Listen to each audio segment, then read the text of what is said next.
যেই ব্যক্তি যথাযথভাবে নামাজ আদায় করবে আল্লাহ রাব্বুল আলামিন তাকে 5টা পুরস্কার দান করবে। কয়টা পুরস্কার? 5টা পুরস্কার। শুনলেই কইছেন সুবহানাল্লাহ। পুরস্কারগুলো কি কি এইগুলা যদি শোনেন আলহামদুলিল্লাহ, যদি মানেন তাইলে কোনো চিন্তা নাই।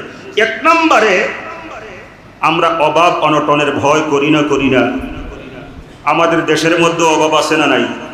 অভাব আছে বলেই তো আমরা ঋণ নেই, যখন বিশ্ব ব্যাংকের মধ্যে আমাদের জন্য বরাদ্দ হয়ে গেছে আলহামদুলিল্লাহ। তাহলে বোঝা গেল আমরাও অভাবী, রাষ্ট্র অভাবী। অভাবকে আমরা ভয় করি, আমরা ভালো অবস্থায় আসবার চেষ্টা করি না, কি বলেন?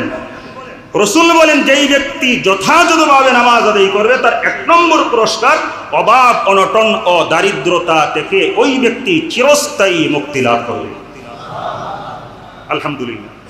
এটা হচ্ছে দুনিয়া। 2 নম্বরে লোকটা যখন মরে যাবে কবরের মধ্যে আযাব আছে না নাই? যেই